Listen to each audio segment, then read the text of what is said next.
Jamila found that out when her husband locked her out of their apartment with nothing but a suitcase and $400. Her best friend would not answer the phone. The police thought she was the criminal. And then he appeared, sitting in a 24-hour cafe, like he had been waiting for her all along. Dae-hyun, Korean Mafia boss, problem solver. He looked at her destroyed life and saw opportunity. "I can get your revenge," he said, "but you have to be willing to cross lines you never imagined." Jamila looked at her wedding ring, then took it off. "Show me the lines," she said. Are you ready to watch Jamila take back everything they stole from her? Subscribe and turn on notifications, because this K-drama revenge thriller is about to get absolutely wild. Jamila stared at Dae-hyun across the small cafe table, her mind racing. "What kind of business deal?" "Your husband convinced my associate to invest in a translation contract for a major pharmaceutical company," Dae-hyun said, stirring sugar into his coffee with deliberate slowness.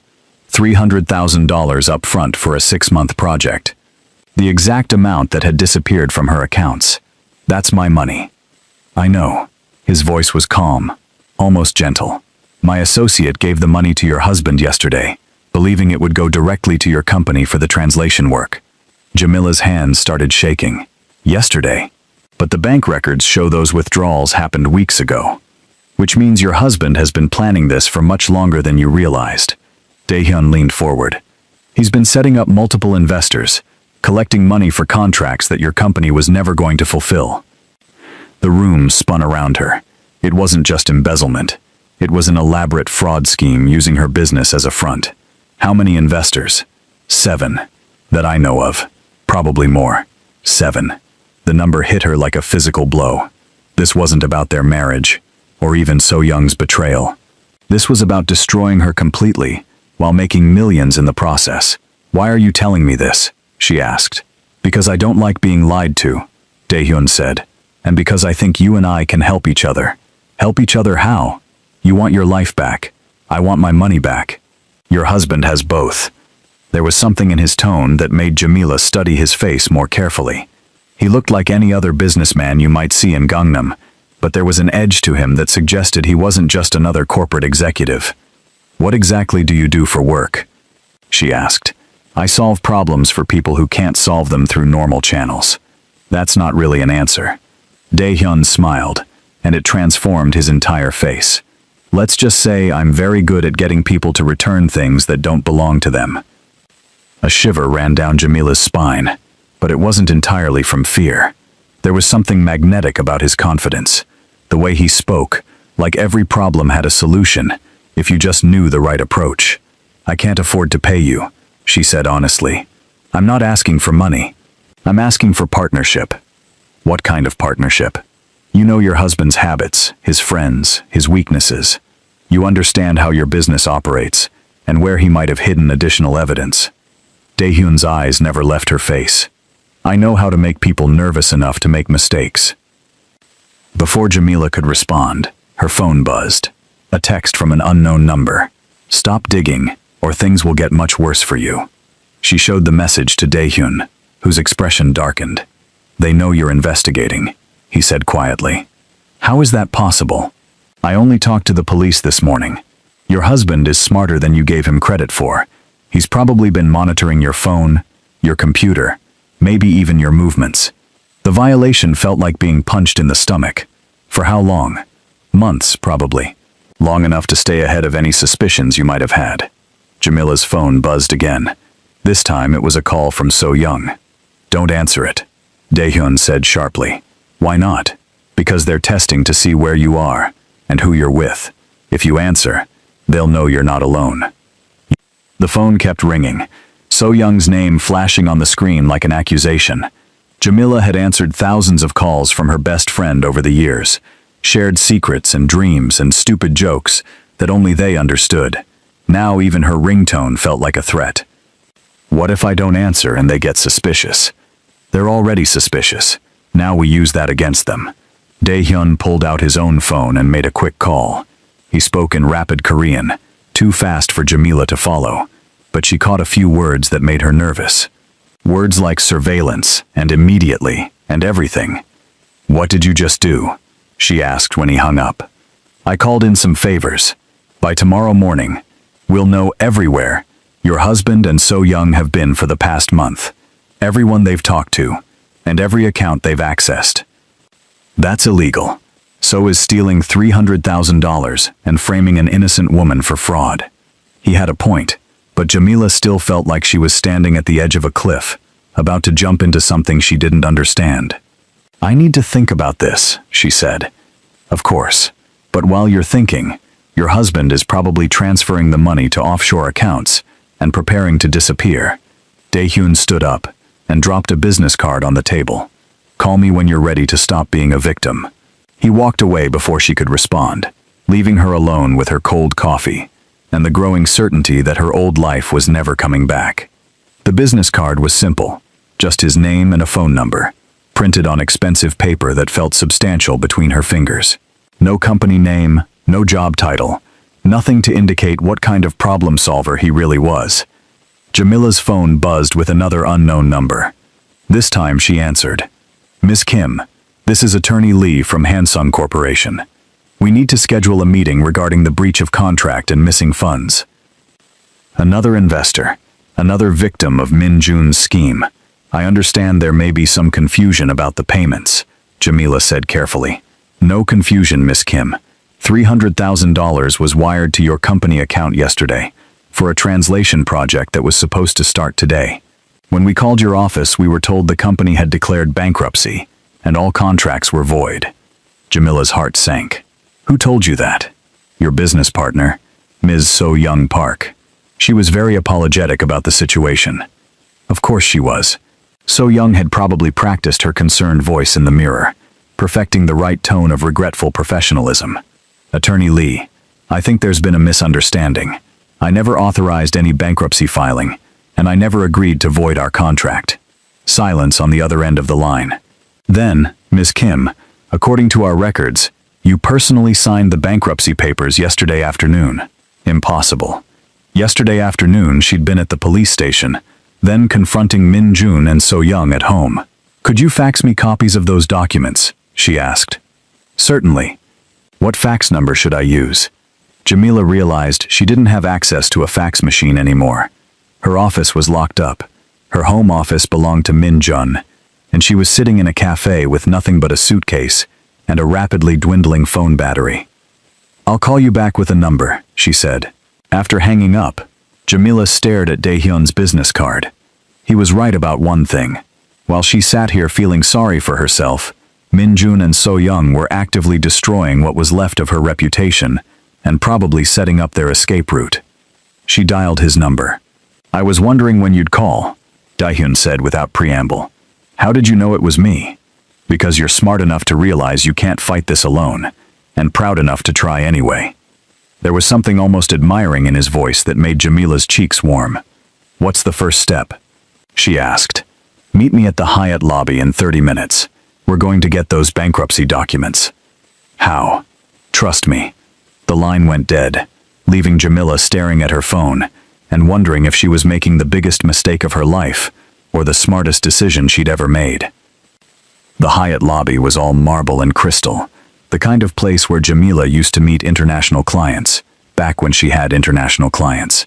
Now she felt like an imposter in her wrinkled clothes and yesterday's makeup, dragging a suitcase through a world she no longer belonged to. Dae-hyun was waiting near the concierge desk, but he wasn't alone. A woman in a crisp business suit stood beside him, holding a briefcase and looking like she'd stepped out of a legal drama. Jamila, meet attorney Kim Min-ah, Dae-hyun said. She specializes in corporate fraud cases. I don't understand, Jamila said. Attorney Lee from Hansung Corporation is meeting us here in 10 minutes, Min-ah explained. He thinks he's coming to discuss settlement terms with your legal representation. But I didn't hire you. Actually, you did. About an hour ago, when Mr. Dae-hyun retained my services on your behalf. Jamila looked between them, feeling like she'd stepped into someone else's life. I still don't understand what's happening.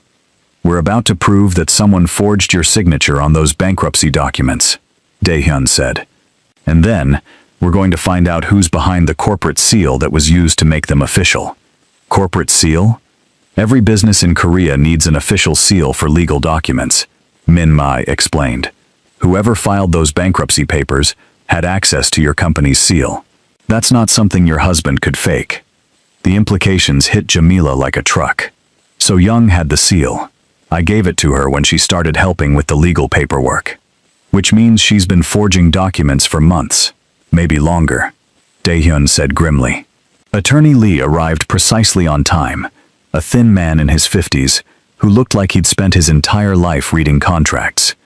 He greeted Min-ah with professional courtesy and barely glanced at Jamila. I have the bankruptcy documents you requested, he said, pulling papers from his briefcase. As you can see, everything appears to be in order. Min-ah studied the papers with the intensity of a detective examining evidence. After a few minutes, she pulled out a magnifying glass and focused on the signature. This is interesting, she murmured. Attorney Lee, did you personally witness Miss Kim signing these documents? No, they were delivered by courier from her office. And you verified the signature how? Against the signature cards we have on file from the original contract. Min-ah turned to Jamila. Ms. Kim, could you sign your name on this blank paper, please? Jamila signed her name with the pen Min-ah provided, acutely aware that everyone was watching her hand movements. Now compare these signatures, Min-ah said, laying the papers side by side. Even Jamila could see the difference. The forged signature was too perfect, too careful. Real signatures had tiny variations, unconscious quirks that were impossible to replicate exactly. This document is fraudulent, Min-ah announced. Attorney Lee's face went pale. That's impossible. It came directly from Seoul Translation Services. No, it came from someone who had access to the company's seal and signature samples, but who isn't Ms. Kim herself. Are you suggesting that one of Ms. Kim's employees filed false bankruptcy papers? I'm not suggesting anything, Min-ah said coolly. I'm stating that this signature is forged, which means any legal actions based on these documents are null and void. But the money, Attorney Lee said weakly. Hansung Corporation transferred $300,000 yesterday to an account that wasn't authorized by the actual owner of Seoul Translation Services, Dae-hyun said, which makes it theft, not a business transaction. The meeting ended with Attorney Lee promising to contact the police immediately and Min-ah scheduling follow-up meetings with all the affected investors. Jamila felt like she was watching someone else's life unfold, someone competent and powerful, who didn't spend her nights crying in 24-hour cafes. How did you know the signature was forged? She asked Min-ah, as they walked through the hotel lobby. I didn't, but I know how to look for the signs, and I know that desperate people make sloppy mistakes. Min-ah smiled. Your husband and his girlfriend got greedy. They should have stopped after the first theft, but they kept pushing until they made errors. What happens now? Now we gather evidence, build a case, and make sure they face consequences for what they did, Dae-hyun said. And then? Then you get your life back. But as they walked toward the hotel exit, Jamila's phone rang again. This time the caller ID showed her office number. Don't answer it, Dae-hyun said, but Jamila was already pressing the accept button. Seoul Translation Services. This is Jamila. Finally, So-young's voice was sharp with irritation. I've been trying to reach you all day. Have you? We need to talk. There are some legal documents you need to sign, and the police want to ask you a few more questions. What kind of legal documents? Just some paperwork to finalize the bankruptcy and make sure our client's remaining funds are protected. More lies, delivered with the same casual confidence that had fooled Jamila for months. But now she could hear the calculation behind So-young's words, the way each sentence was designed to manipulate and control. I'll be right there, Jamila said. Good. And Jamila? Come alone. Some of this information is sensitive, and we don't want rumors spreading before everything is resolved. The line went dead, and Jamila found herself staring at two very concerned faces. You're not actually going there, Dae-hyun said. Yes, I am, but not alone, and not unprepared. What are you thinking? I'm thinking it's time to stop running and start fighting back. For the first time since this nightmare began, Jamila felt like herself again. Not the victim, not the betrayed wife and friend, but the woman who had built a successful business from nothing in a foreign country. The woman who spoke 4 languages and had negotiated contracts with some of the biggest companies in Asia. The woman who was about to remind her husband and best friend exactly who they were messing with. The plan was simple, but required perfect timing. Jamila would go to her office as requested, but she wouldn't be alone. Dae-hyun and Min-ah would be listening through a wire, recording everything that was said. If So-young and Min-jun incriminated themselves, it would be admissible evidence in court. "Are you sure about this?" Min-ah asked as she attached the tiny recording device to Jamila's jacket. "If they realize you're recording, things could get dangerous.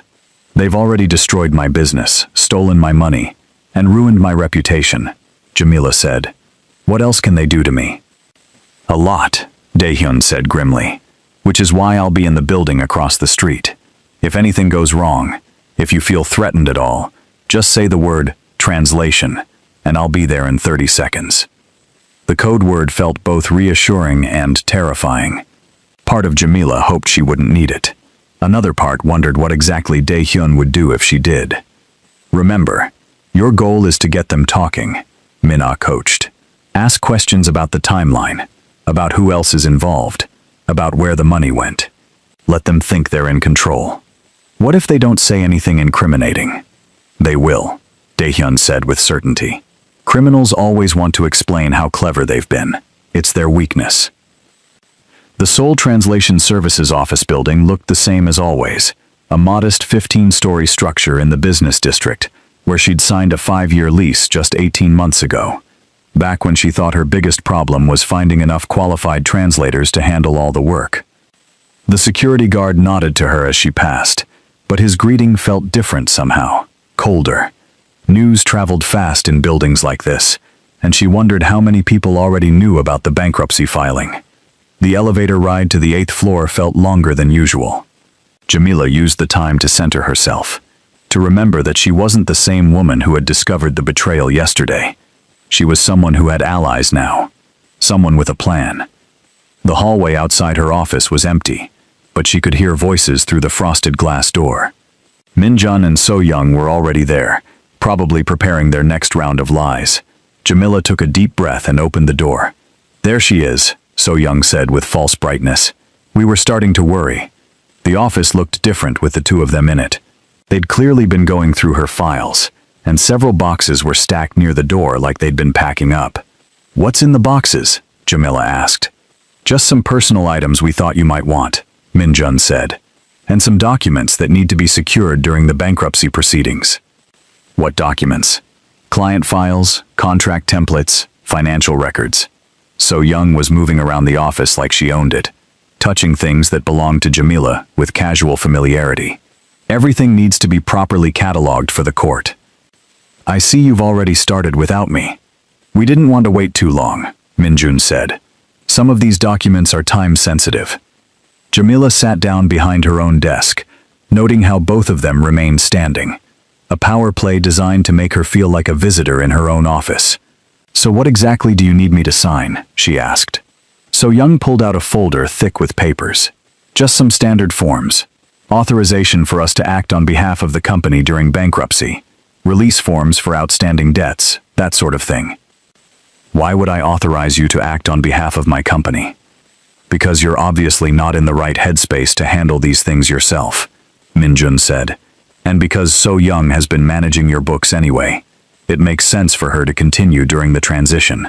The casual cruelty of it took Jamila's breath away. They were sitting in her office, stealing her company, and making it sound like they were doing her a favor. "Transition to what?" "To whatever comes next for you," So-young said gently. "Maybe it's time to think about going back to the States.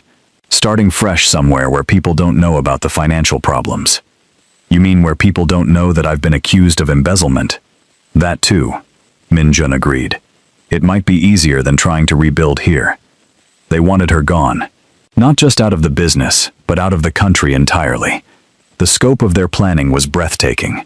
"What about the police investigation?" Jamila asked. "What about it?" So-young's voice was carefully neutral. "Don't you think they'll want to question me more before I leave the country?"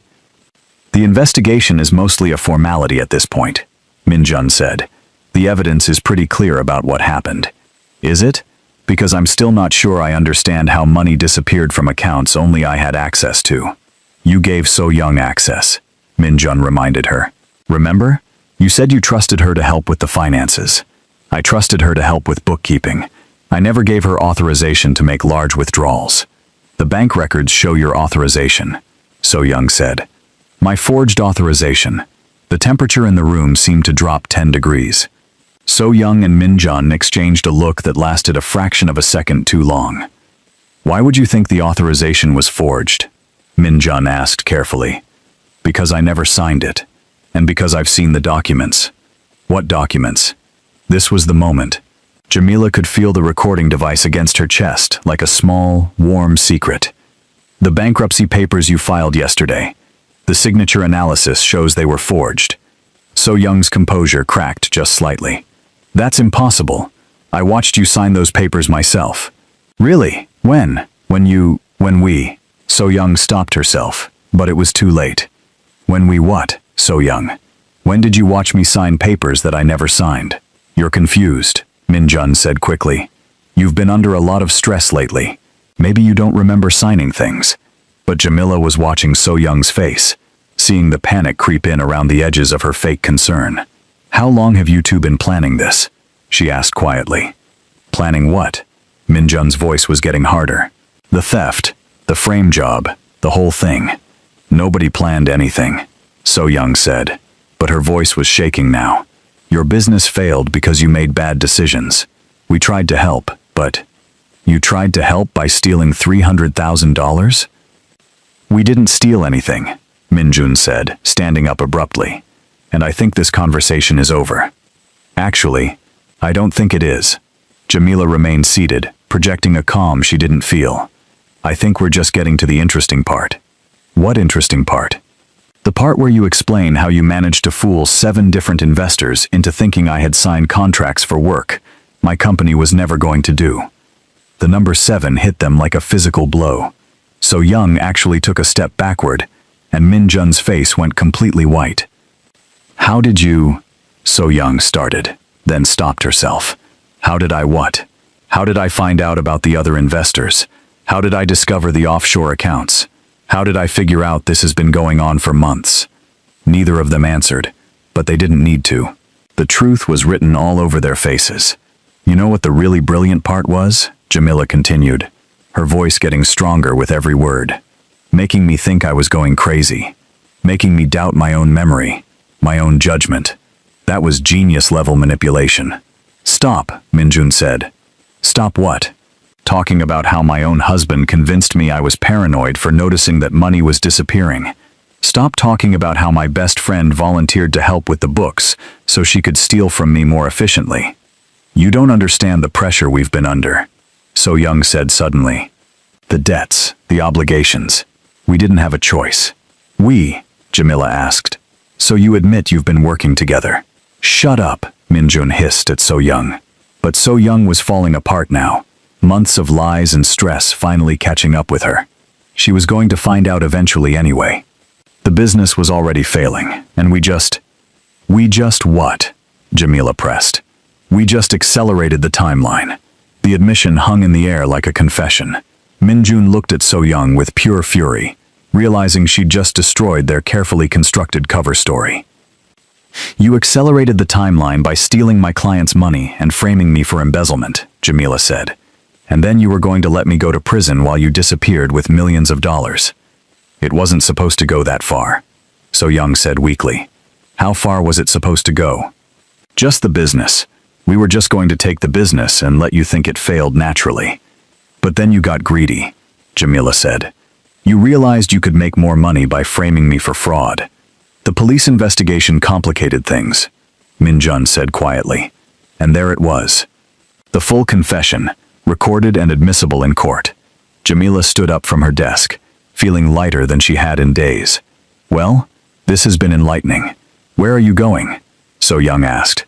To turn this recording over to the police. The silence that followed was deafening. Min-jun and So Young stared at her, like she'd just announced she could fly. You're bluffing, Min-jun said finally. Translation, Jamila said clearly. The office door burst open 30 seconds later. just as Daehyun had promised. But he wasn't alone. 2 police officers followed him into the room, and Min-ah brought up the rear with a briefcase full of evidence. Kim Min-jun and Park So-young, one of the officers announced. You're under arrest for fraud, embezzlement, and conspiracy to commit theft. Watching them get handcuffed was surreal. These were people she had loved, people she had trusted with her deepest secrets and biggest dreams. Now they looked like strangers wearing familiar faces. This isn't over, Min-jun said, as the officers led him toward the door. Actually, it is, Jamila replied. And you lost. As the office emptied out, Jamila found herself alone with Daehyun, for the first time since the cafe. The adrenaline was wearing off, leaving her shaky and exhausted. How do you feel? He asked. Like I just watched my entire life get rewritten, she said honestly. The good news is, you get to write the next chapter yourself. What if I don't remember how? Daehyun moved closer, close enough that she could smell his cologne and see the gold flecks in his dark eyes. Then I'll help you remember. There was something in his voice that made her heart speed up, something that had nothing to do with revenge or justice or getting her life back. Something that was just about him and her, and the way he was looking at her, like she was the most interesting person he'd ever met. Why? She asked. Why are you helping me? Because watching someone fight back against impossible odds is the most beautiful thing in the world. Jamila felt her cheeks warm, even when they're a complete mess? Especially then. If this was a K-drama moment, music would be swelling right now, and the camera would be zooming in on their faces. But this was real life, messy and complicated, and beautiful in its own chaotic way. What happens next? She asked. Next, we make sure Min-jun and So-young face consequences for what they did. We recover your money and rebuild your reputation. We prove that you're not a victim, you're a survivor. And after that? After that, Daehyun said with a smile that made her stomach flutter. We see what else we can build together. But before Jamila could respond, her phone rang again. This time, the caller ID showed a number she didn't recognize, with an international prefix that made her blood run cold. Answer it, Daehyun said grimly. Hello? Ms. Kim, this is Agent Rodriguez from the FBI Financial Crimes Division. We need to talk. The FBI agent's voice was crisp and professional, cutting through the silence of Jamila's office like a knife through paper. We've been tracking an international money laundering operation, and your company appears to be at the center of it. Jamila's legs gave out, and she sank back into her desk chair. That's impossible. I run a translation service. A translation service that has processed over $2 million in suspicious transactions over the past 6 months. Agent Rodriguez continued. We need you to come in for questioning immediately. 2 million? Jamila's voice came out as a whisper. The room started spinning around her. Ms. Kim, are you still there? I'm here. She looked at Daehyun, who had moved to stand behind her chair, his presence both comforting and concerning. Agent Rodriguez, I think I'm going to need a lawyer. That's your right, but I should warn you, we have financial records that show your personal involvement in these transactions. The sooner we can clear this up, the better it will be for everyone involved. After hanging up, Jamila stared at her phone like it might explode. $2 million. Daehyun, they're saying $2 million went through my company accounts. Your husband and So-young were busier than we thought, he said grimly. This isn't just about stealing from me anymore. This is international fraud. I could go to prison for decades. Daehyun placed his hands on her shoulders, and she could feel the warmth of his touch through her jacket. That's not going to happen. How can you be so sure? Because we're going to prove you had nothing to do with it. But what if we can't? What if the evidence is too perfect, too convincing? Then we'll create better evidence. There was something in his tone that made Jamila turn to look at him. What do you mean by that?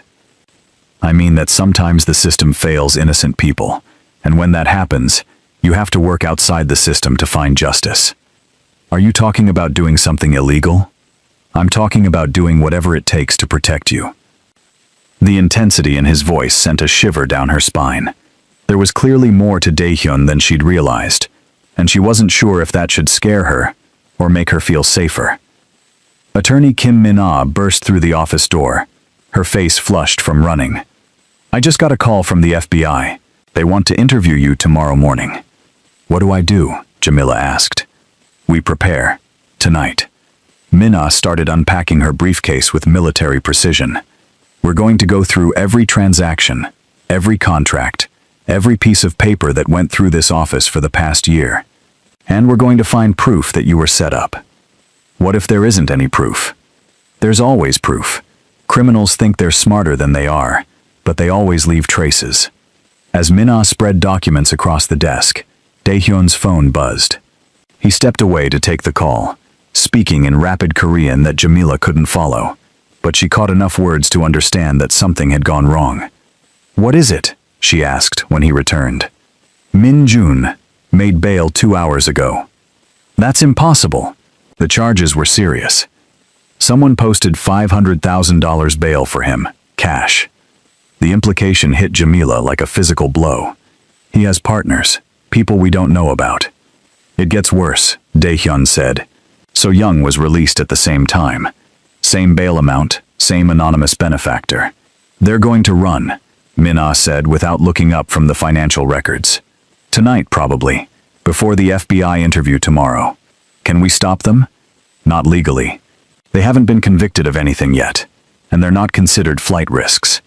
But they are flight risks, Jamila protested. Proving that and convincing a judge are two different things. Dae-hyun was already moving toward the door. I need to make some calls. Don't leave this building until I get back. Where are you going? To make sure your husband doesn't disappear before he faces justice.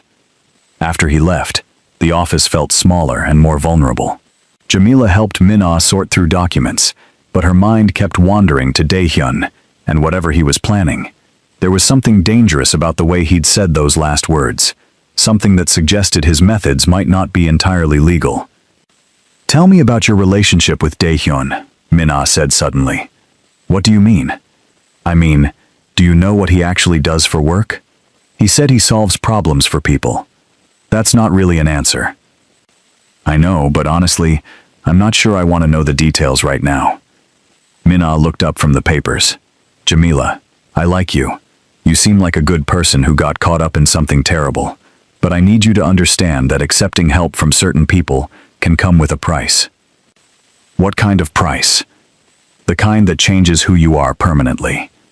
Before Jamila could ask what she meant, her phone rang again. This time, it was a number she recognized with a sinking heart. Hello, Mother. Jamila, sweetheart, I just got the most disturbing phone call. From who? From Min-jun. He said there were some problems with your business, and that you might be in legal trouble. He sounded very concerned. Of course he did. Even from jail, Min-jun was still trying to manipulate the people in her life. Mother, whatever he told you isn't true. He said you've been under a lot of stress lately, and that you might have made some poor financial decisions. The gaslighting continued even from a distance. Min-jun knew exactly how to phrase things to make her sound unstable, while making himself sound like the concerned husband. Did he ask you for anything? Jamila asked. Well, he did mention that he might need to borrow some money to help with legal fees. To help you, of course. Mother, please don't give him any money, and don't believe anything he tells you about me. Sweetheart, why would your own husband lie about something like this? Because he's a sociopath who's been planning to destroy my life for months, Jamila thought. But saying that out loud would only make her sound more unstable. I can't explain everything over the phone, but I promise you, I'll call back tomorrow and tell you the whole story. After hanging up, Jamila felt the full weight of how completely Min-jun had isolated her. He'd spent months convincing everyone in her life that she was unreliable, that her judgment was compromised, that her version of events couldn't be trusted. When the truth finally came out, who would believe her word against his? He's very good at this, Min-ah observed. At what? Psychological manipulation. Your husband missed his calling. He should have been a cult leader.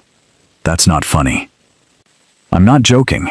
The way he systematically isolated you, made you doubt yourself, convinced everyone around you that you were unstable. That's classic manipulation tactics. How do I fight back against that? With facts, hard evidence, Undeniable proof. Minna held up a bank statement that made Jamila's breath catch. Like this. The document showed a transfer of $1.2 million from Seoul Translation Services to an account in the Cayman Islands. The transfer was dated 3 days ago, authorized by Jamila's forged signature. I never authorized that, Jamila said. I know. But more importantly, this transfer happened while you were at the police station, giving your statement. The timestamp proves you couldn't have made this transaction. That's good, right? It's better than good. It's ironclad proof that someone else was controlling your accounts. For the first time in days, Jamila felt a spark of hope. Can we trace where the money went from the Cayman Islands? That's where things get complicated. Offshore banking has privacy laws that make tracking difficult. But not impossible? Not if you know the right people to ask. As if summoned by her words, Dae-hyun appeared in the office doorway. He looked different somehow, more focused and determined than before. We have a problem, he announced. Just one? Jamila asked. Min-jun and So-young checked into the Intercontinental Hotel 30 minutes ago. They bought plane tickets to Singapore for tomorrow night. After the FBI interview? No. Their flight leaves at 2 in the afternoon. The interview is scheduled for 10 in the morning. The timeline clicked into place in Jamila's mind. They're planning to give the FBI just enough information to pin everything on me, then disappear before anyone can verify their story. That's exactly what they're planning. How do you know all this? Because I have people watching them, and because Min-jun just made a very interesting phone call. Dae-hyun pulled out a small recording device. Listen to this. Min-jun's voice filled the office, tinny through the small speaker but perfectly clear. The FBI meeting is tomorrow at 10. After that, we implement the exit strategy. Jamila takes the fall, we disappear with the money, and everyone gets paid. Then So-young's voice. What about the girl? She's getting suspicious. Jamila? She doesn't matter anymore. By tomorrow afternoon, she'll be in federal custody, and we'll be halfway to Singapore. Another voice, one Jamila didn't recognize. And the Korean operation? Dae-hyun is a problem, but he can't prove anything. Once we're out of the country, he becomes someone else's concern. The recording ended, leaving the office in stunned silence. They know about you, Jamila said to Dae-hyun. They know you're helping me. I'm not worried about that. Well, I am. Who was that third voice? Someone we haven't identified yet, but clearly, someone with enough money to post bail for both of them. This is bigger than we thought, Minna said, gathering up the papers. International fraud, money laundering, organized crime. Jamila, you're not just fighting for your business anymore. You're fighting for your life. The words hung heavy in the air. Jamila had gone from worried about bankruptcy to potentially facing decades in federal prison in the space of 24 hours. What do we do? She asked. We turn the tables, Dae-hyun said. Instead of waiting for them to destroy you, we destroy them first. How? By making them think their plan is working, right up until the moment we spring our trap. Before anyone could ask what he meant, Jamila's phone buzzed with a text from Min-jun. Meet me at our apartment tonight, 8 o'clock. Come alone. We need to talk about tomorrow. Don't even think about it, Minna said immediately. Actually, Dae-hyun said slowly, maybe she should go. Are you insane? It's obviously a trap. Of course it's a trap, but sometimes the best way to catch someone is to let them think they've caught you. Jamila looked between her lawyer and her mysterious protector, feeling like she was standing at a crossroads that would determine the rest of her life. What exactly are you suggesting? She asked Dae-hyun. I'm suggesting we give them what they want.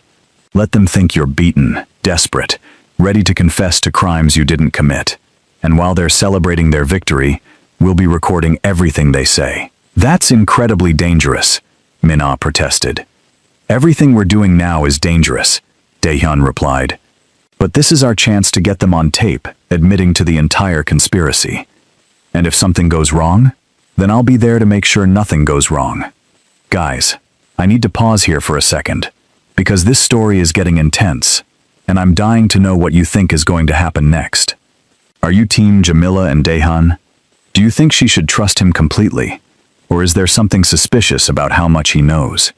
Drop your theories in the comments, and let me know if you're getting major K-drama butterflies from these two. This revenge story is about to get so much more complicated. The plan was simple in theory, terrifying in execution. Jamila would meet Minjun at their old apartment, wearing a wire and carrying a concealed camera. She would pretend to be broken and desperate, ready to take the blame for everything in exchange for some kind of deal. The goal is to get them to lay out the entire scheme, Dae-hyun explained, as Min-ah fitted the recording equipment. Names, dates, money trails, everything. Once we have that, the FBI will have no choice but to believe you're innocent. What if they search me for recording devices? They won't. They think you're defeated. Defeated people don't plan elaborate stings. What if they try to hurt me? They won't, Dae-hyun said with absolute certainty. They need you alive and coherent for tomorrow's FBI interview. You're no good to them as a scapegoat if you're injured. That's reassuring, Jamila said dryly. I'll be in the building across the street, with a clear view of every window, Dae-hyun continued. If anything goes wrong, if you feel threatened at all, just say the word contract, and I'll be there in 60 seconds. 60 seconds is a long time if someone is trying to hurt me. Trust me, they're not going to hurt you. They're going to try to convince you that cooperating with them is your only option. And what do I say to that? You say yes. You agree to whatever they want. You make them believe they've won completely. As 7:30 approached, Jamila's hands started shaking. The recording equipment felt heavy against her chest, and she kept imagining all the ways this plan could go wrong. You don't have to do this, Min-ah said quietly. We could wait, build a case with the evidence we already have, and let them escape to Singapore tomorrow? Let them get away with destroying my life? At least you'd be safe. I haven't been safe since the day I married Min-jun. At least this way, I'm fighting back. Dae-hyun appeared beside her, close enough that she could feel the warmth radiating from his body. You're going to be amazing, he said softly. You're stronger than they ever gave you credit for. What if I'm not? Then you fake it until you make it. That's what survivors do. There was something in his voice, a note of personal experience, that made Jamila wonder what kind of survival he was speaking from. But there wasn't time to ask. It's time, he said. The walk to her old apartment building felt like a march to execution. Every step took her closer to confronting the people who had systematically destroyed everything she'd built. But it also took her closer to getting her life back. The elevator ride to the 8th floor was endless. Jamila used the time to center herself, to remember that she wasn't the same naive woman who had discovered the betrayal 2 days ago. She was someone who had allies now, someone with a plan. The apartment door was unlocked. Jamila pushed it open and stepped into what used to be her home. Min-jun was waiting in the living room, but he wasn't alone. So Young sat on the couch beside him, and there was a third person Jamila didn't recognize, a middle-aged man in an expensive suit who looked like he'd stepped out of a boardroom. Jamila, Min-jun said with false warmth, thank you for coming. Did I have a choice? There's always a choice. That's what we want to talk to you about. The stranger stood up and extended his hand. Miss Kim, I'm James Park, attorney for your husband and Miss So Young. I understand you're facing some serious legal challenges. Jamila didn't shake his hand. You could say that. Please, sit down. Let's discuss your options. The fact that they'd brought a lawyer made this meeting feel even more ominous. This wasn't just about personal betrayal anymore. This was business. What kind of options? Jamila asked, perching on the edge of a chair near the door. Well, the FBI is going to ask you some difficult questions tomorrow, James Park continued. Questions about financial transactions you may not remember authorizing, about business decisions that may seem suspicious in hindsight. Questions about crimes I didn't commit. Of course you didn't commit them intentionally, So Young said sweetly. But sometimes when people are under stress, they make poor choices. They sign things without reading them carefully. They authorize transactions they later forget about. The gaslighting was starting again, but this time, Jamila was ready for it. Are you saying I authorized the transfer of $1.2 million to the Cayman Islands and just forgot about it? People forget things when they're having emotional difficulties, James Park said. The FBI will be very understanding about that, especially if you're cooperative. Cooperative how? By acknowledging that you made some mistakes, by accepting responsibility for the financial irregularities in your company, by helping them understand that this was a case of poor judgment rather than criminal intent. Min-jun leaned forward. We've already spoken to the FBI, Jamila. We've explained how much pressure you've been under, how the business was failing, how you started making desperate choices to try to save it. You told them I'm guilty? We told them you're sick, So-young said, with fake concern. That you need help, not punishment. The beautiful cruelty of it took Jamila's breath away. They were going to destroy her reputation and her freedom while making themselves look like caring friends, trying to help a troubled woman. What happens if I don't cooperate? She asked.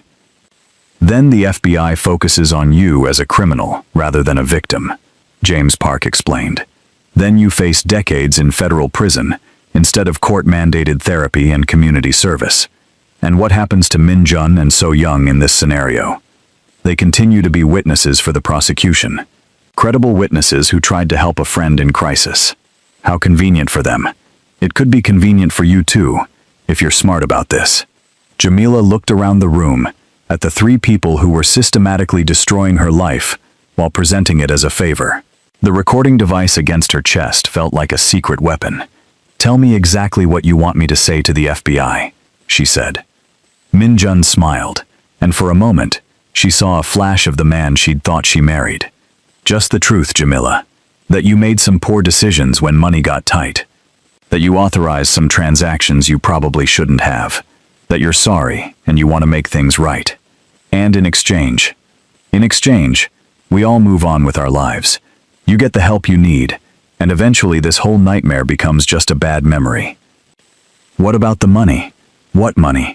So-young asked innocently. The $2 million that went through my company accounts.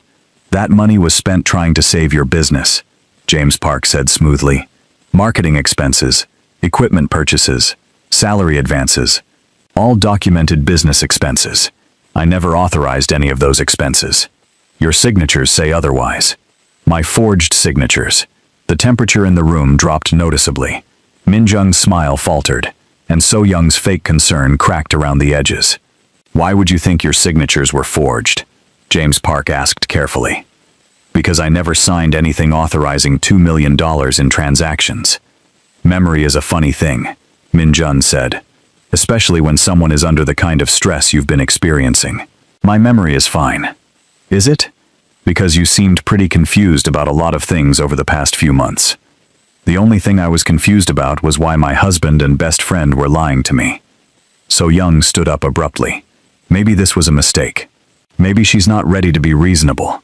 Sit down, James Park said sharply. We're not finished. The command in his voice revealed who was really in charge of this operation. This wasn't Min-jun's plan or So-young's scheme. They were working for someone else. Who are you really? Jamila asked James Park. I told you. I'm their attorney. No, you're not. You're the person who posted their bail. You're the one who's been planning this from the beginning. James Park's pleasant facade slipped completely. You're smarter than they gave you credit for. Not smart enough to see this coming, apparently. No, but smart enough to cause problems now. That's why we need to resolve this situation tonight. By making me confess to crimes I didn't commit? By making you understand that you don't have any other options. Min-jun was watching this conversation with growing alarm, like he was realizing for the first time that he might not be in control of the situation. What happens if I refuse? Jamila asked. Then things get much more complicated for everyone, James Park said, including your new friend, Dae-hyun. The mention of Dae-hyun's name made Jamila's blood run cold. What does he have to do with this? More than you realize. Did you really think it was a coincidence that he found you in that cafe? That he just happened to have a solution to all your problems? What are you talking about? Dae-hyun Kim works for a very specific type of organization. The kind that doesn't forgive people who interfere with their business. You're lying. Am I? How much do you really know about him? What he does for work? Who he works for? Doubt crept into Jamila's mind despite her efforts to push it away. Dae-hyun had appeared at the perfect moment with perfect solutions. He'd known things about her situation that he shouldn't have known. He'd had resources and connections that ordinary businessmen didn't have. Even if that's true, it doesn't change what you did to me. she said. No, but it changes what happens next. Daehyun's organization and mine have a business relationship, one that doesn't leave room for personal vendettas. Meaning what? Meaning if you cooperate tomorrow, everyone gets what they want, and we all go our separate ways. If you don't cooperate, things get messy for everyone involved. Are you threatening me? I'm explaining the situation. Jamila stood up, her heart pounding so hard she was sure everyone could hear it. I need to think about this. Of course. But don't think too long. The FBI interview is in 12 hours. As she walked toward the door, So Young called after her. Jamila, we really are trying to help you. This is the best option for everyone. Contract, Jamila said clearly, then stepped out into the hallway. She made it to the elevator before her legs gave out completely. The elevator doors had barely closed when they opened again. Daehyun stepped in, his face grim, and his eyes scanning her for injuries. Are you hurt? He asked immediately. No, but we have a problem. They know about you. I heard. Jamila's blood went cold. You were listening? Every word. The wire worked perfectly. Then you heard what James Park said about your organization, about business relationships. Daehyun's jaw tightened. I heard. Is it true? The elevator descended in silence. When they reached the ground floor, Daehyun led her out of the building and into the cool Seoul night air before answering. It's complicated, he said finally. That's not an answer. Yes, I work for an organization that operates outside conventional business structures. Yes, we sometimes have dealings with people like James Park. And yes, I met you because your situation affected one of our operations. The honesty hit Jamila like a physical blow. So, everything has been a lie? No, nothing about helping you has been a lie. But you didn't help me out of the goodness of your heart. I helped you because what happened to you was wrong. Because you didn't deserve to be destroyed by people who claim to love you. Because watching you fight back reminded me why I got into this business in the first place. They walked in silence for several blocks before Jamila found her voice again. What business? What do you really do? I protect people who can't protect themselves. I solve problems that the legal system can't solve. I make sure that people who hurt innocent victims face consequences. By doing illegal things? By doing necessary things. That's not the same thing. Sometimes it is. Jamila stopped walking and turned to face him. Under the streetlights, Daehyun looked younger and more vulnerable than she'd ever seen him. Are you a criminal? She asked directly. That depends on how you define criminal. Someone who breaks the law. Then yes, I'm a criminal. So are you, by the way. What? Recording conversations without consent is illegal in Korea. Investigating financial fraud without proper authorization is illegal. Conspiring to entrap suspects is illegal. Daehyun's voice was gentle but firm. We've been breaking laws all day in pursuit of justice. The distinction made Jamila's head spin. It's not the same thing, isn't it? You're willing to break the law to protect yourself and get justice. I break the law to protect other people and get justice. Where's the moral difference? Before Jamila could answer, her phone buzzed with a message from an unknown number. Change of plans.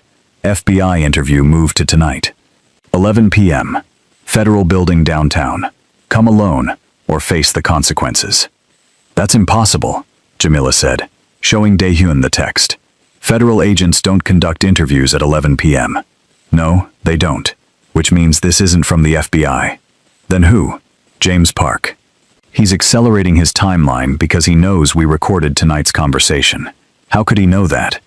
Because he's been monitoring your phone, just like Min Jun was, and because he's realized that giving you 12 hours to think was a mistake. Jamila felt the walls closing in around her. What do I do? You don't go to any meeting at 11 p.m. You go home, get some sleep, and show up for your real FBI interview tomorrow morning. What if this is real? What if the FBI really did reschedule? Then they'll call you from an official number and confirm through your lawyer. This is a trap, Jamila. As if summoned by his words, Minna appeared out of the shadows of a nearby building. I've been looking for you. We have a situation. What now? Jamila asked wearily. The real FBI interview was moved up to 8 a.m. tomorrow. Agent Rodriguez wants to conclude the investigation before the media gets hold of the story. The media?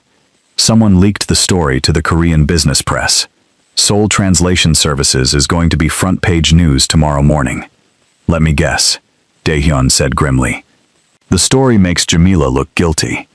Worse, it makes her look like the ringleader of an international fraud operation. Jamila sank onto a nearby bench, overwhelmed by the speed at which her life was disintegrating. They're destroying me from every angle. Not every angle, Daehyun said. We still have the recording from tonight. We still have proof that you were set up. Will it be enough? It'll have to be. Min-ah sat down beside Jamila. There's something else. I've been digging into James Park's background. He's not just a lawyer. He's the legal representative for a company called Pacific Investments. Never heard of it. It's a shell company that owns 17 other shell companies, which together control about 40 businesses across Asia. All legitimate on the surface, all connected to money laundering underneath. So this whole thing was never about me personally, Jamila realized. I was just convenient. You were perfect, Daehyun said. Successful enough to be worth stealing from, isolated enough to be vulnerable, and foreign enough that local authorities might not investigate too thoroughly.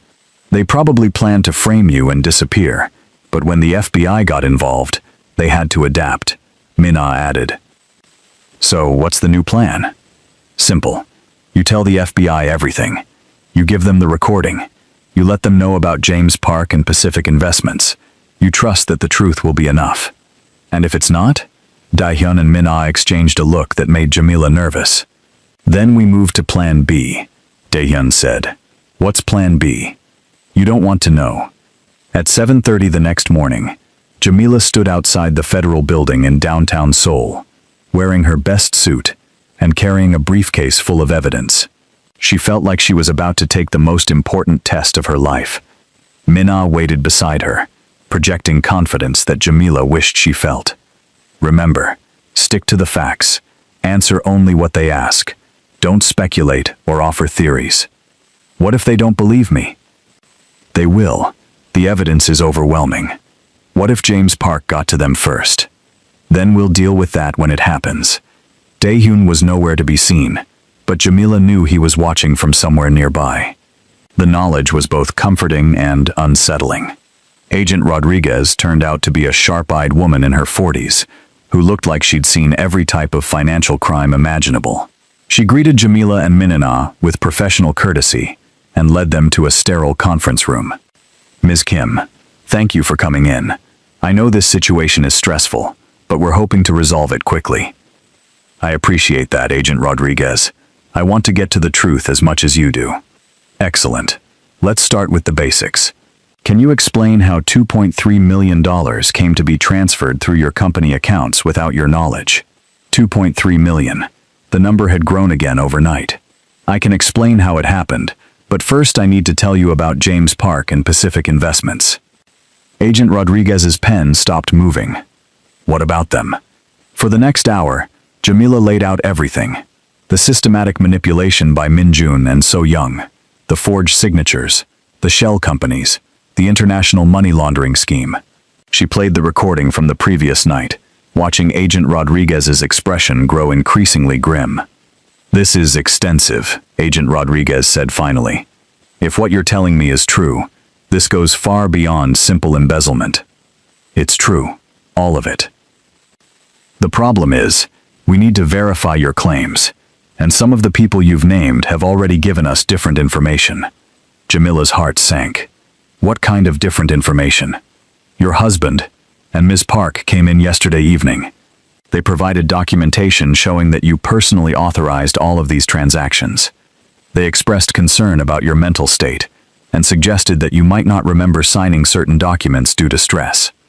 They're lying, perhaps, but they brought compelling evidence, including security camera footage of you at the bank on 3 separate occasions, making large withdrawals.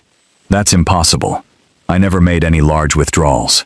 Agent Rodriguez slid a tablet across the table.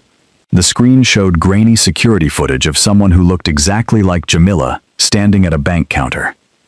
That's not me, Jamila said, but her voice sounded weak even to herself. The facial recognition software says otherwise. Then the facial recognition software is wrong. Minna leaned forward. Agent Rodriguez, we need to examine this footage more carefully. The timestamps, the angle of the cameras, the quality of the image. We've already done that. Our technical team confirms that this is legitimate security footage. Jamila stared at the screen, watching her doppelganger conduct transactions she'd never made. The resemblance was perfect, down to the way the woman held her head when she spoke to the teller. How is this possible? She whispered. There are several possibilities, Agent Rodriguez said. Identity theft, using sophisticated disguises, digital manipulation of security footage, or simple memory loss due to trauma. I'm not suffering from memory loss. That's what everyone with memory loss says.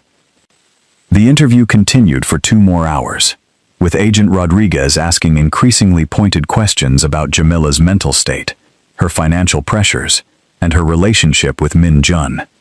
By the end, Jamila felt like she was the one being investigated for a crime. What happens now? Minna asked. Now we continue our investigation. Ms. Kim, I strongly recommend that you don't leave Seoul until this matter is resolved. Am I under arrest? Not at this time, but that could change quickly. Outside the federal building, Jamila felt like she'd been run over by a truck. They didn't believe me. They're being cautious. That's normal in cases like this. Cases where the victim looks guilty. Cases where the evidence is contradictory. The evidence isn't contradictory. It's fabricated. I know that. You know that. But proving it is going to take time. Time we don't have if James Park decides to eliminate the only witness who can expose his operation. As if summoned by her words, Jamila's phone rang. The caller ID showed James Park's number. Don't answer it, Minna said. Actually, do answer it, said a familiar voice behind them. Dae-hyun approached from across the street, but something about his demeanor was different. More focused, more dangerous. Why? Jamila asked. Because we're going to end this, today. How? By giving James Park exactly what he wants. Jamila answered the phone. Hello, Mr. Park. Ms. Kim, I trust your meeting with the FBI went well. You tell me. You seem to know everything else about my life. I know that you're in a difficult position, and I know that position is about to get much worse. What do you want? A meeting. One final conversation, to resolve this situation amicably. Where? The rooftop of your old office building. 1 hour. Come alone. And if I don't, then the evening news will feature a very interesting story about an American woman who used her translation business to launder money for North Korean agents. The line went dead, leaving Jamila staring at her phone in horror. North Korean agents? She asked. The ultimate nightmare scenario for any American living in South Korea, Dae-hyun explained grimly. Even the suggestion of that connection would destroy your life permanently. Can he actually prove something like that? He doesn't need to prove it. He just needs to make the accusation credibly enough that people believe it. So what do? We finish this, but not the way he expects. An hour later, Jamila stood on the rooftop of her office building, Seoul spread out below her like a circuit board of lights. The wind was cold and sharp, cutting through her jacket and making her eyes water. James Park was already there, standing near the edge with the confidence of someone who believed he controlled every variable in the equation. Min Jun and So Young flanked him like hired muscle, though they looked more nervous than threatening. Punctual as always, James Park said without turning around. I appreciate that in a business partner. We're not business partners. No, but we could be. That's what I wanted to discuss. I'm not interested in joining your money laundering operation. Money laundering is such an ugly term. I prefer to think of it as international financial consulting. James Park turned to face her, and in the artificial lighting of the rooftop, his face looked skeletal. Here's what's going to happen, Ms. Kim. You're going to admit to the FBI that you authorized those transactions. You're going to plead guilty to a reduced charge of financial mismanagement. You'll serve 18 months in a minimum security facility and pay a modest fine. And in exchange? In exchange, the story about North Korean money laundering disappears. Your husband and Ms. Park are allowed to relocate quietly to Singapore, and everyone moves on with their lives. What about the $2.3 million? Consider it the cost of doing business. Jamila looked at Min-jun and So-young, seeing them clearly for the first time. They weren't masterminds or criminal geniuses. They were small, petty people who had gotten in over their heads and were now trapped in someone else's scheme. "What if I refuse?" she asked. "Then you spend the rest of your life fighting accusations of treason. Even if you eventually prove your innocence, you'll never work again. You'll never have a normal relationship again. You'll never have peace again." The threat was delivered with casual cruelty, like he was discussing the weather. "You've thought of everything," Jamila said. "I try to be thorough, except for one thing." "What's that?" "You assumed I came here alone." James Park's confident expression flickered for just a moment. "You did come alone, did I?" The rooftop lights went out suddenly, plunging them into darkness. In the confusion that followed, Jamila heard footsteps, shouting, and what sounded like a brief struggle. When emergency lighting kicked in 30 seconds later, James Park was on the ground, with his hands zip-tied behind his back. Min-jun and So-young were being held by two men Jamila didn't recognize. And Dae-hyun was standing in the middle of it all, like he'd been there the whole time. "Sorry I'm late," he said calmly. "How did you—" Jamila started. "I've been planning this for 3 days." James Park made one crucial mistake. What mistake? He assumed he was the only one with connections to people who operate outside the law. Agent Rodriguez stepped out of the rooftop access door, followed by 6 FBI agents. In the sudden bustle of arrests and Miranda rights, Jamila found herself standing alone with Dae-hyun. "The FBI was in on this?" she asked. "They've been investigating Pacific Investments for 2 years. When I brought them evidence of the money laundering operation, they were very interested in making a deal." "What kind of deal?" "Immunity for you and me, in exchange for James Park, and access to his financial records." "And Min-jun and So-young? They're looking at serious prison time, but probably not life sentences. They were pawns, not masterminds." Jamila watched as the 3 people who had destroyed her life were led away in handcuffs.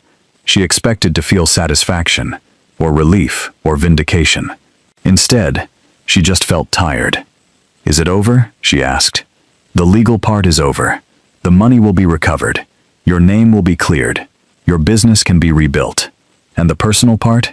That's up to you." "What do you mean?" "I mean, what do you want your life to look like now? Do you want to go back to the way things were before all this happened? Do you want to start something completely new? Do you want to disappear and pretend none of this ever existed?" Jamila considered the questions. A week ago, she would have done anything to get her old life back. Now, standing on a rooftop in Seoul with a man who had saved her in ways she was still discovering, she realized her old life had been built on foundations of sand. "What I want," she said slowly, "is to build something real, something that can't be destroyed by other people's lies or manipulation, or greed." "That sounds like a good plan. Want to help me figure out what that looks like?" Dae-hyun stepped closer, close enough that she could see her own reflection in his eyes. "Are you sure you want to build something with a criminal? Are you sure you want to build something with someone who just spent a week being investigated by the FBI? When you put it like that, we sound perfect for each other. Is that your professional opinion, Mr. Problem Solver?" "That's my personal opinion, Ms. Translation Services." 6 months later, Jamila stood in the office of Seoul Language Solutions, watching her employees work on contracts for 3 major international corporations. The business was smaller than Seoul Translation Services had been, but it was entirely hers. No partners, no bookkeepers with access to accounts, no husband with signature authority. "The Hansung Corporation contract is ready for your review," her new office manager announced. "Thank you, Jinae." Through the window, Jamila could see Dae-hyun waiting in the lobby of the building across the street. He'd made good on his promise to help her rebuild, though his methods weren't always conventional. When a competitor had tried to spread rumors about her past legal troubles, the rumors had mysteriously stopped after one conversation with Dae-hyun. When a landlord had tried to overcharge her for office space, the lease had suddenly become much more reasonable. She still didn't know exactly what Dae-hyun did for work, but she'd learned that some questions were better left unasked. What mattered was that he kept his word, that he protected the people he cared about, and that he looked at her like she was the most important person in the world. Her phone buzzed with a text. "Dinner tonight? I have news about Min Jun's sentencing." Jamila typed back. "Good news or bad news?" "Good news for justice. Bad news for Min Jun." "Perfect. See you at 7. As she prepared to leave the office, Jamila caught her reflection in the window. The woman looking back at her was different from the one who had discovered the betrayal in her kitchen 7 months ago. Stronger, more careful, but also more open to possibilities she'd never considered before. Her phone rang with a call from her mother in Los Angeles. "Hi, Mom. Sweetheart, I just read the most wonderful article about your new business. It sounds like you're doing amazing things." "I'm trying to. And how are things with that young man you mentioned?" "Dae-hyun." Jamila smiled, watching him wave from across the street. "Things are good, Mom. Really good. I'm so proud of you, honey. You took something terrible and turned it into something beautiful." After hanging up, Jamila realized her mother was right. The betrayal that had nearly destroyed her had also led her to discover who she really was, beneath all the layers of other people's expectations. It had led her to Dae-hyun, to a business she'd built entirely on her own terms, to a life that belonged completely to herself. Min Jun and So-young were serving their sentences in separate prisons, their partnership destroyed by mutual accusations and blame. James Park had been extradited to the United States to face federal charges. Pacific Investments had been dismantled, and its victims had been compensated. Justice had been served, but more importantly, Jamila had learned that survival wasn't just about enduring difficult times. It was about using those times to become someone stronger and more authentic than you'd ever imagined possible. As she walked toward the elevator, Jamila's phone buzzed with one final message of the day. "Thank you for trusting me, even when you probably shouldn't have. See you soon. D." She typed back. "Thank you for saving me, even when I didn't know I needed saving."